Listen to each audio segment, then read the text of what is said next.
your mic.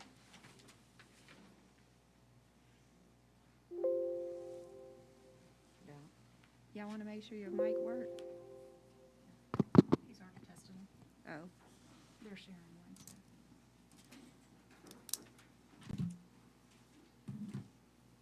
All right. Would like to welcome everyone here today to our joint Board of Education and Board of Commissioners informational meeting. Our county GIS department is going to give us a presentation today about the update on the census information and reapportionment and redistricting. So I will turn it over to Lloyd. Thank you and good evening. I'm Lloyd Kerr. I'm the county manager. Good evening, Madam Chairman, members of the board, and good evening, commissioners, and all who are here. I just wanted to say a couple of things up front. We knew, of course, just as you did, that we were going to be looking at redistricting. This year, thankfully, because of the minor change, if you will, in our population, the changes that we have in our map are relatively minor, and we enlisted the help of the state, the governor of the state, and the governor's office of reapportionment and redistricting. And they came back with a draft map, which is what you have before you, and showing the circled areas of the areas where there were some changes. And so these changes are what the state considers minimal changes. They have reviewed this map for the technical requirements to make sure that that the maps meet all of the requirements for the Justice Department.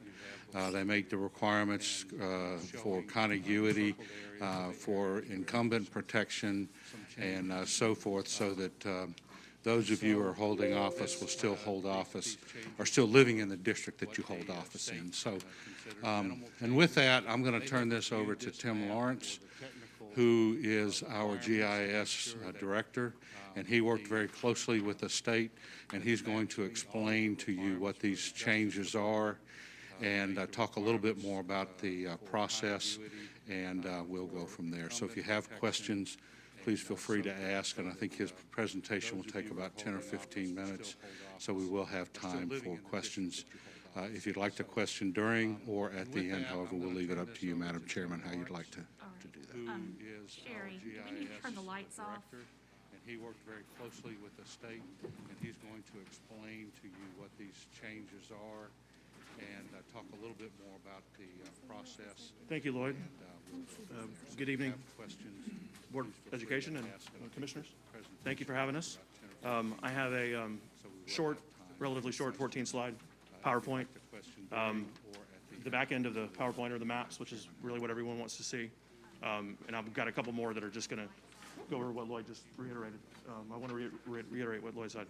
Some of the key points as to what have to go into the maps, and then our partnership with the state reapportionment office. Good evening, Board of Education and Commissioners. Thank you for having us. I have a relatively short 14-slide PowerPoint. A little bit of clarification in regards to the difference between reapportionment and redistricting. Reapportionment happens at the federal level only. It is just for U.S. congressional seats, and it's based on a state's population change following a census every 10 years. Georgia, our population increased, but we did not receive or lose any seats following the census. So our 14 current seats will be redistricted by the state beginning this November by the General Assembly. The governor has called a special session of the General Assembly. And then during that session, only U.S. House, State House, and State Senate districts will be discussed. But local redistricting, including Board of Commissioners districts and Board of Education districts, will likely be heard no earlier than the first week or two of January. I don't know how long the session lasts, but it'll occur during that. Note, the activities listed above have been delayed due to the pandemic. Census Day is normally April 1st of the years that end in 0, but because of COVID, they pushed everything back about 6 months. And a lot of the census dates were roughly late September, early October, to be completed by October 15th. So again, reapportionment, federal level, reallocation of congressional seats handled by the state, and then at the state level and downward redistricting. So there's a distinction. Legal requirements and the principles used for redistricting, and this comes from courtesy of the Georgia Office of Legislative and Congressional Reapportionment, as it was presented to ACCG in Northeast Georgia. Redistricting must comply with the U.S. and state constitutions, as well as the Voting Rights Act 1965. As well, the 14th Amendment's Equal Protection Clause must be adhered to. Lloyd mentioned a few of these a little while ago. Traditional redistricting principles that the state office uses are compactness, being contiguous, respecting political boundaries, communities of interest, and incumbent protection. Incumbent protection meaning that you can't be moved out of your district during this process. And then we get to Newton County's numbers. All this comes from the Census 2020. The data was released generally August and into September of this year. It would normally come out, I think, in the spring, maybe even winter, but we didn't get it until, I think the state population numbers came out in the summer, and this fall we finally got the county level data, and then down to the census tract and block. So we went from 99,000, or just under 100,000 in 2010, to 112,483. And knowing that ideally each district, each of our 5 districts needs to be divided, the 112 divided by 5 would be 22,500 roughly. And the maps that I'm about to show you, there's one against the wall over there, a couple of them, is what the state referred to as a map of minimum changes. The districts changed, but not greatly, some more than others. And then the changes that you're going to see in a little bit are what balances the population. Knowing that ideally each district, each of our 5 districts needs to be, once again, we're striving to make each district equal in terms of population. The state used the term ideal, and I'll reiterate that. And a note about the census data. The state uses it down to the tract level, and there's 23 of those in Newton County, and there are almost 2,000 census blocks. So they're quite varying in the scale of the geography. And to the maps. Any questions before we get to the maps? Before I dive in, I wanted to kind of tell you about some of the handouts that I gave each board member in the commission. You have a copy of the PowerPoint. You have a paper copy of the map over there.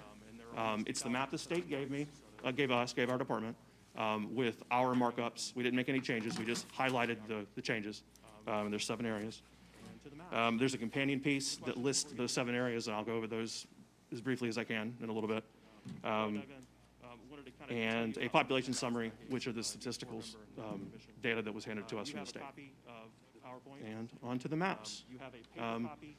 This is the map that they gave us a few weeks ago, and we marked it up with red circles to kind of show you those areas, A through G, I believe. And I'm going to go through those one by one. As slowly as you'd like. This is meant to be informal, but I just wanted to show them. They're fairly self-explanatory, and they're in no particular order. This is the map that they gave us a few weeks ago. I think A starts in District 1 and then goes around. So we'll go through them. Red circles kind of show you.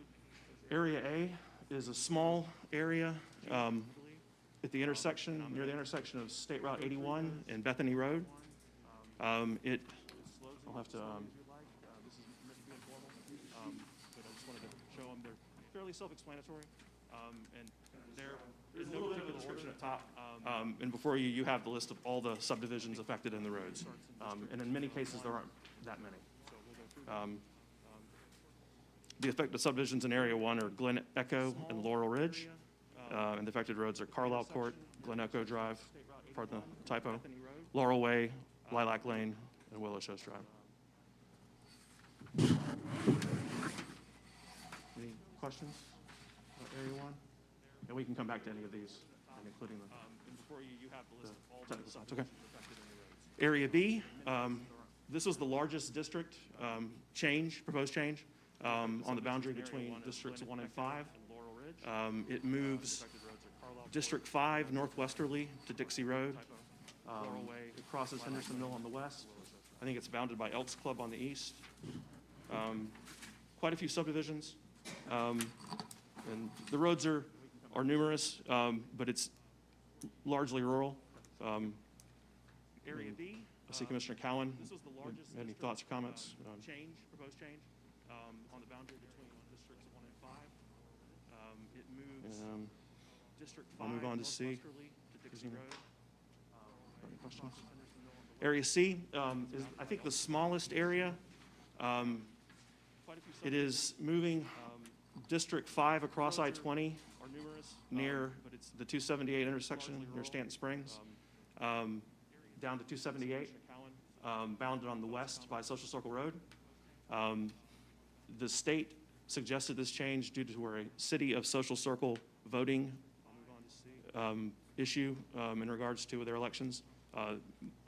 And because the city limits is largely in Walton County, if this change didn't take place, another one would have to, and the city's elections would still come into play. They referred to this as a voter anonymity issue. Bounded on the west by Social Circle Road. If you want me to explain it, I will. Suggested this change due to What they refer to when they say voter anonymity, oh, I messed up here. I think I did it, I touched the screen. When they refer to voter anonymity, what they're referring to is the general principle that voters should remain anonymous, that there should not be any way to identify who cast what ballot, right? And the idea is and I don't know why they determined this area to be a voter anonymity issue, because I don't dig into the data. But the idea being, if they didn't make this change, you could look at a before and an after vote and identify who affected change in the outcome of the election. And how they know that, I don't know. It would take a statistician or someone like Mr. Lawrence, but that's the idea behind it. They want to make sure whatever changes they make don't allow someone to figure out how any individual cast a ballot, and that the reapportionment office determined that without this change, you might be able to figure that out. So that's the reason that small change was included. This really affects Social Circle. That's correct. The city of Social Circle, and that's the reason why. How they know that, I That's don't know. correct. It would take a statistician Gotcha. or someone like Mr. Lawrence, but that's the idea behind it. They want to make sure whatever changes Any questions they about make Area C? don't allow someone to figure out how any individual Area cast a D, ballot. this area moves a portion of District 4 south into District 5, south of the bypass along Flat Shoals Road. There's 3 subdivisions, it looks like: Hidden Pines, Indian Creek, and Magnolia Park. And some of the streets that are involved, you can see them on the map: Ella Drive, Flat Shoals Road, a small portion of Flat Shoals Road, Fleta Drive, Hidden Pines Drive, Mountain View Circle, Navajo Trail, Sarah Drive, Stasia Drive, and Valley Court. A portion of District 4 south into District 5, south of the bypass. Questions? I'll move on. Area E, another small area on the boundary of Districts 2 and 3. This district moves from 3 westward towards 2. Salem Road, it's the areas west of Salem Road bounded by Rockdale County. It's really just one subdivision, Salem Village, and a few roads. But again, balance, we're just trying to balance the districts. I'll probably go back in a minute to the slide showing the population of each district currently and what it needs to go to. Any questions about Area E? This district moves from 3 westward. Area F is another large one. This is proposing that a portion of District 4 move westward. Excuse me. Yes, District 4 into District 3, what was District 3. Brown Bridge on the south end, Kirkland, going to Jack Neely on the west, clockwise up towards Harold Dobbs, small portion of the access road, Crowell Road in the middle. This includes the Newton County High School. This is proposing that a portion of District 4 westward. Excuse me.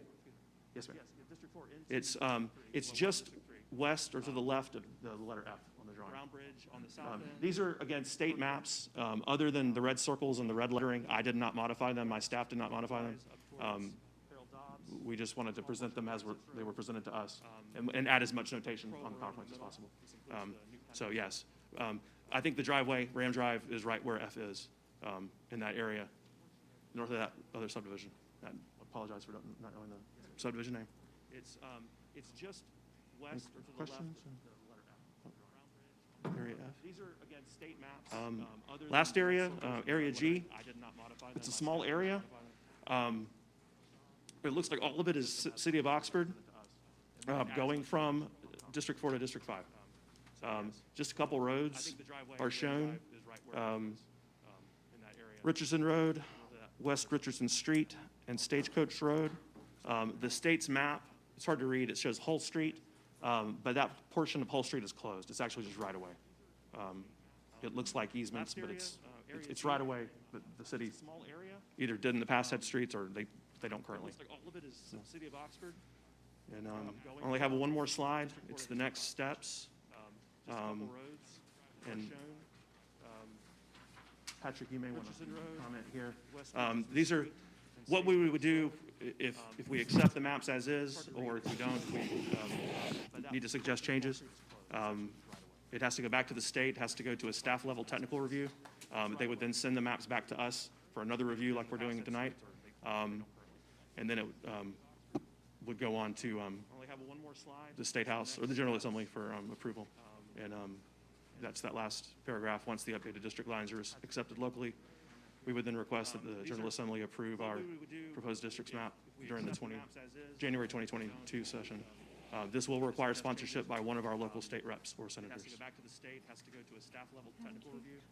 They would then send the maps back to us for another. And that concludes the PowerPoint, and I can go back to any of the maps, and we're happy to answer any questions for the time remaining. Okay, I think we have some questions. Okay. Ms. Henderson Baker? Yes, I have a question. Did you take into account the future development of the land area? So I asked on Area F, where you're proposing that District 4 comes into District 3. The percentage is not that large, it's 1.09%. The deviation is not that large and big of a difference from the ideal district. The deviation in comparison to District 3, the percentage-wise from the ideal district is 0.24%. So, and I know that there is a proposal to build a development there that I saw in the newspaper that the county commissioners just kind of halted on for a second. So that would actually increase the percentage even larger for that district. So did you take those things into account? The deviation in comparison to District 3, the percentage-wise. So, Ideal district is 0.2. as I understand your question is, So, and I know that there do these maps, or perhaps should these maps take into account planned growth? Right? The short answer is they don't. And the Georgia law does not contemplate using planned growth in these maps. Georgia law says you set these districts based on the decennial census. So in short, whatever numbers existed in that census are the numbers they focus on.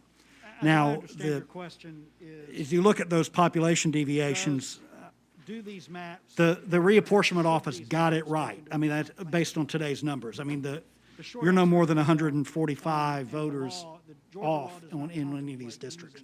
But the short answer to your question is, well, in a perfect world, maybe we would predict out those anticipated growth.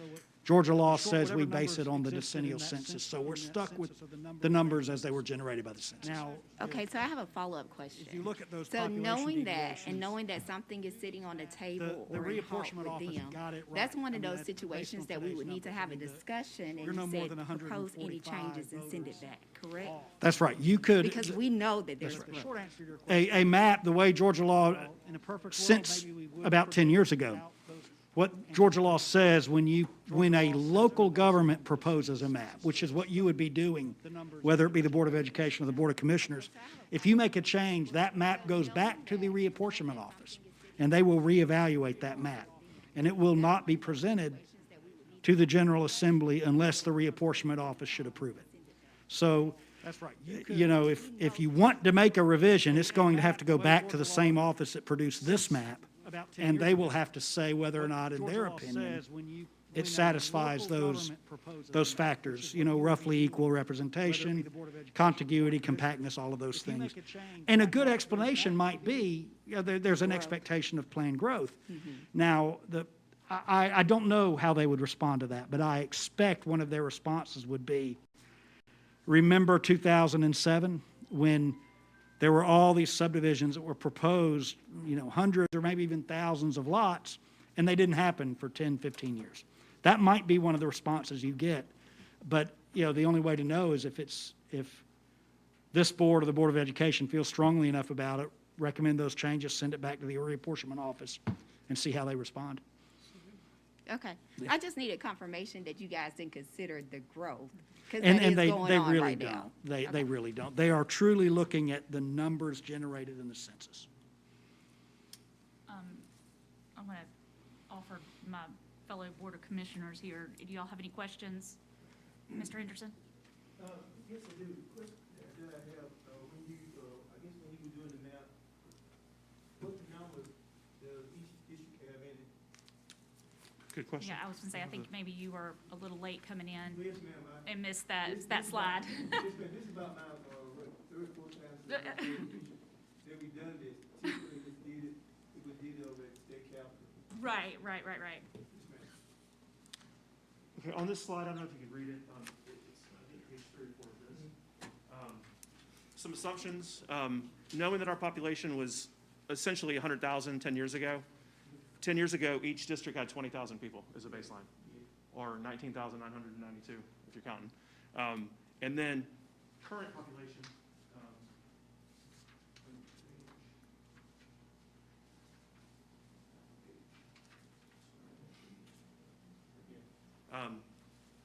Again, from the state's population summary, your district, District 4, 21,668. In 2010, or 2020, last year, last October, but the ideal population would be 22,500 thereabouts. So your district would need to grow in geography to add people to balance it out. District 3, being the largest at present, needing to go down in population and geography to balance out to meet the others. And other than District 3, there was pretty uniform growth in the districts. I think on average, all the districts averaged about 12% growth between the censuses. And I think District 4 grew by the most at 22%. I don't have the statistics right in front of me, but the numbers are fairly uniform, according to the state, which derived its information directly from the census.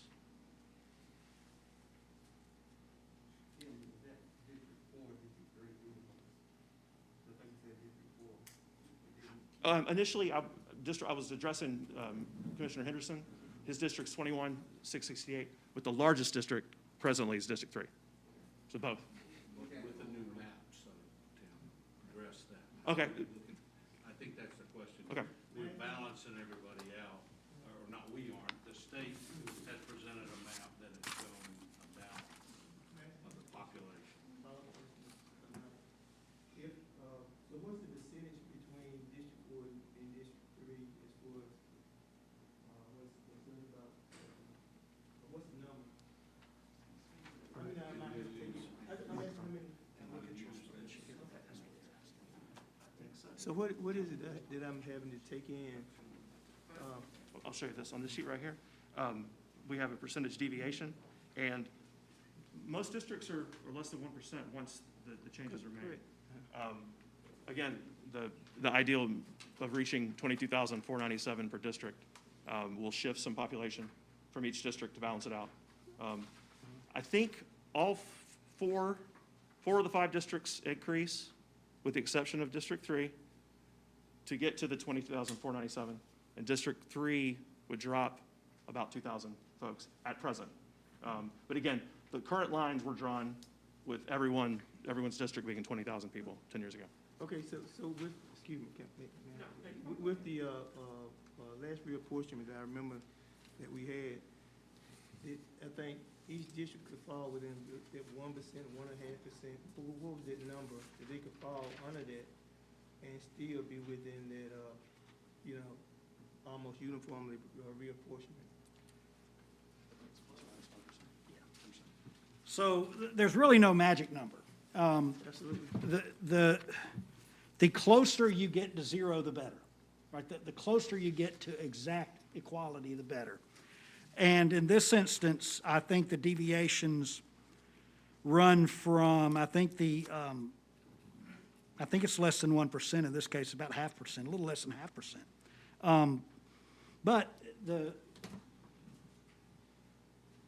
the primary goal number one, and there's a lot of different goals. Goal number one in redistricting is equal representation. Absolutely. And in this instance, the reapportionment office focused on getting the districts as equal as they could. And they still were able to meet all of those other requirements, contiguity and compactness and all of that stuff. So, but you could deviate. I mean, the law doesn't require them to be exact. There's no magic number, 1%, 1.5%, 2%, you'll be okay.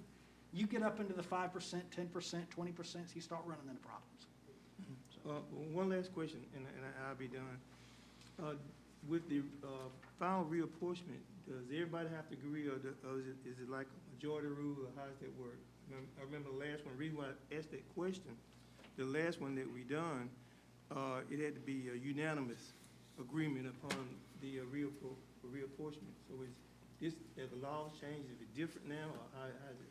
So the law does not require unanimous approval at the local level. Your legislative delegation sets the rules for when it will present legislation on your behalf.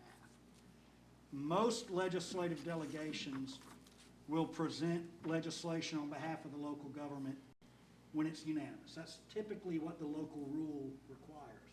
And I'm sorry, I don't know as I sit here what the local delegation rule is. But the General Assembly has complete control over this. Oh, absolutely. They could adopt a map with nobody's approval, other than their own approval. So I will check with the delegation and find out what their local rule is going to be. They set that rule every session. So they may or may not know what they're going to set come January or not. But again, it's like everything else. There's a better and then there's a less better. The best way to do it would be unanimous. If it's less than unanimous, then your delegation is going to have to make a decision about whether they present it or not. And keep in mind, they always have the right to present whatever map they see. I've got one question for you, sort of a follow-up to all of this. I know several of us are up for re-election, and we have to qualify in March. If this is not agreed upon or has not been signed, I guess, by the governor, at that point, what happens to our election process? So the districts go into effect the moment the legislation goes into effect. So we don't know, I don't know what the governor will do or what the legislature will do, but oftentimes what they'll do is they will delay the effective date of the new districts until after the election, or they'll try to get it done before qualification. Because where you run into real problems is if somebody qualifies, say I qualify in District 2, but because of where I live, I suddenly get redistricted into District 1. That becomes a real problem. Right. But, so that kind of depends on when they make the law effective. So one of the important things would probably be to, Make our as this is decisions. going through, work with the legislative delegation to say, look, we've got qualification on these dates. let's make it effective at some other moment, before or after. In an ideal world, it would be effective well before qualification. Right, but there's a possibility that if for some reason like that, somebody does qualify, that gets redistricted, they will either be void, I guess, in the election, or they That's right. will, we can request that the districts don't go into effect till the next, Till some other time, right? to the next cycle. Right, and keep in mind, there are 159 counties, the majority of them will be redistricting to some extent. There are 600 and some odd cities, a lot of those will be redistricting, so So we don't have a choice to postpone the qualification process. no, your qualification process is So set it's by all your up to- legislation. yeah, So, this yeah, map. you're stuck, the qualification dates are pretty well hammered in stone. Okay, Yep. thank you. Anyone else have questions? I do have one more question, Ms. Madam Marsmaker. Chair. I have a question about the population summary. Is there a population summary of the old numbers that you guys could give us? All I have, no ma'am, not per district, just the general 99,958.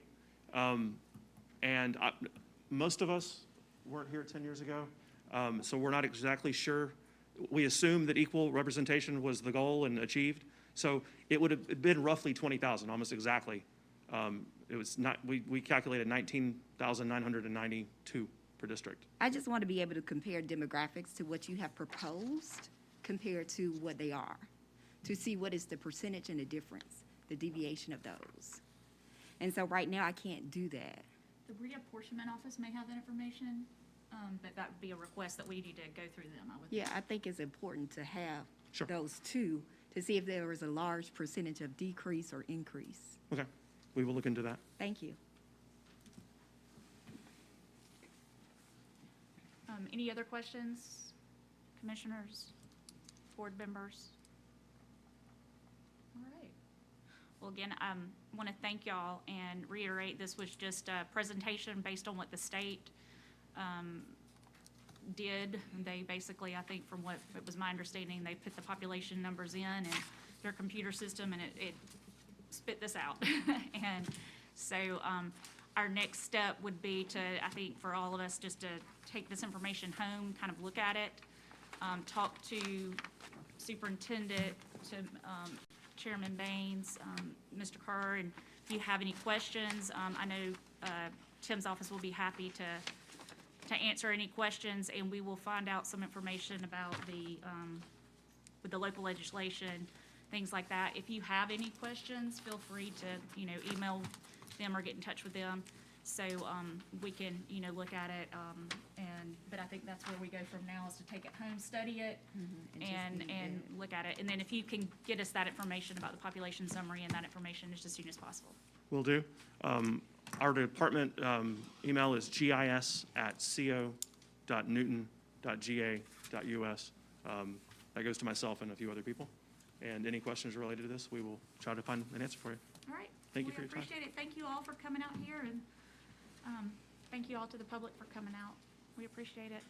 And with that said, do we have a motion to adjourn? Oh, they're still Oh. talking.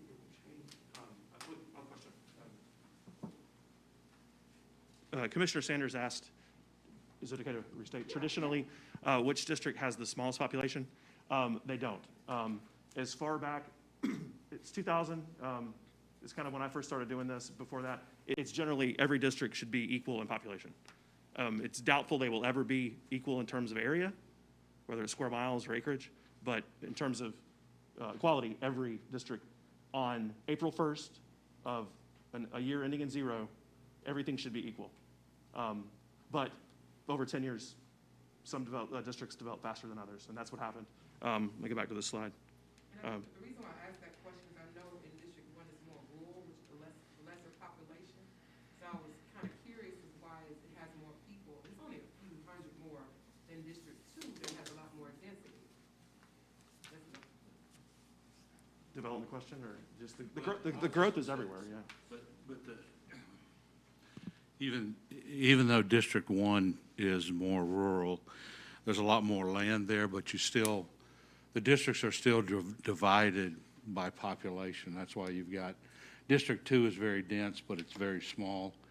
but it still has about 21,000 people in it with the current map. Same thing. District 3 has currently 24,000 under the current map, but once the changes are made, it'll have about 22,000, which is the goal, to have all of them. So they will change a little bit over time, but every time we have a census and we redo the maps, then at that point, then all of those districts should be balanced once again to where they have an equal number of people in there within that margin as close to even as possible, but I believe the state statutes allow up to a 10% deviation. So, but they will all have close. So, so right now the populations are very, very, very close. Even after 10 years, they're very close right now. What I'm looking at is, the current number for reapportionment, District 2 had 20,395. Mhm. And District 1 had 21,416, but when you did the math, it went up to 22,642, which has the highest population in all of them. In all the districts, even District 3 having a growth of 24,000. I'm trying to Right. figure out how that was calculated to have District 1 with the most citizens than the one that has grown the most. Well, it's just based on the number of people that are there, and I'm not. Let me take a look at what you're looking at here. Oh, you turn the mic on? I'm sorry. Yeah, because I was looking at the current, where it says District 2 is 22,395. District Okay. 1 is 21,416, but if you look at the map population of the new population, now District 1 has 22,642, and District 2 looked like it went down to 22,351. Looking at the numbers, it seems kind of doesn't add up a little bit, especially with the two most dense Yeah. areas have the most population. It is possible that happened. Okay. You know, we're using the numbers that are based, or what the census provided as numbers. And it is possible that there may have been a loss of some people in that particular district.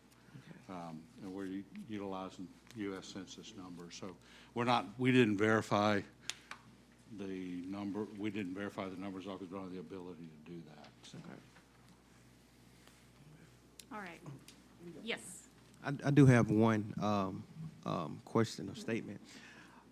In case of commissioner or a BOE member has questions concerning the reapportionment part in their district, at some point we're going to have to get back together for another meeting because, as Tim said, that has to go back to the state. So at some point we need, if there are changes, there may not be none, but if there are changes, we need to know what we are sending back up to the state level, I think. Is that correct, Mr. Johnstetter?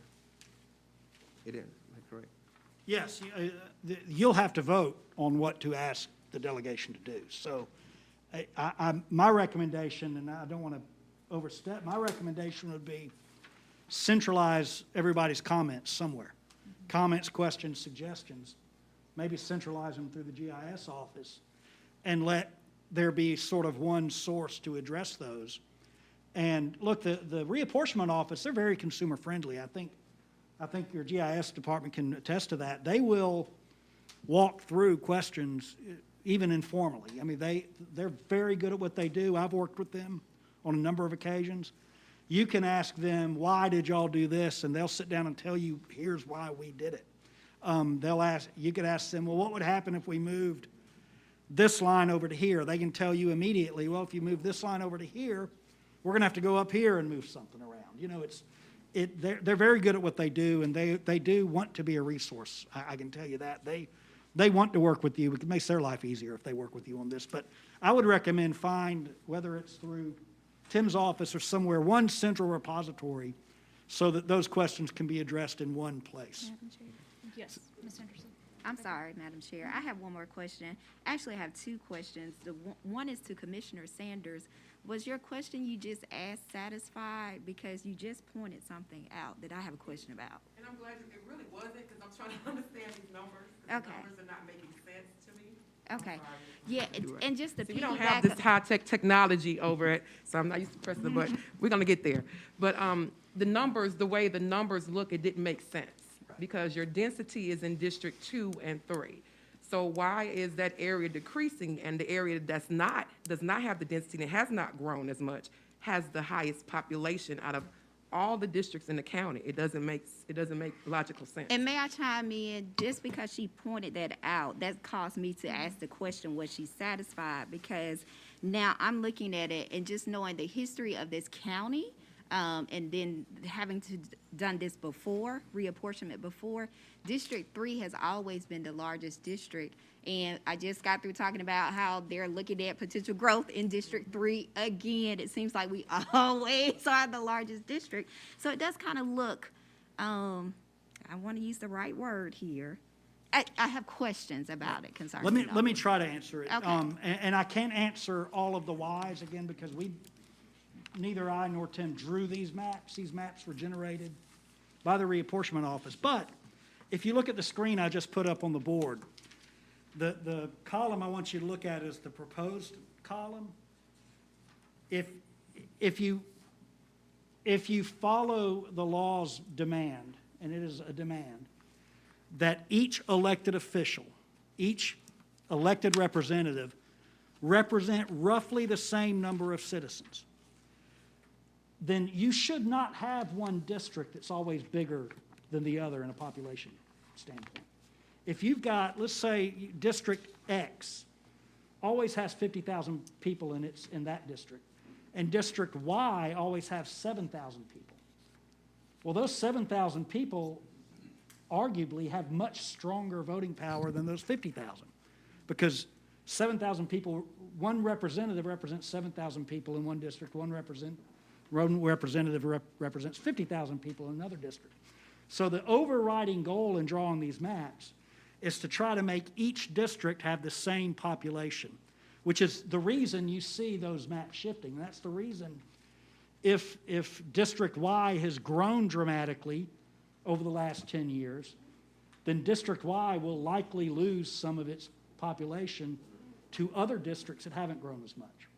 So that's where the primary goal in all of these maps is to try to make those numbers as equal as possible.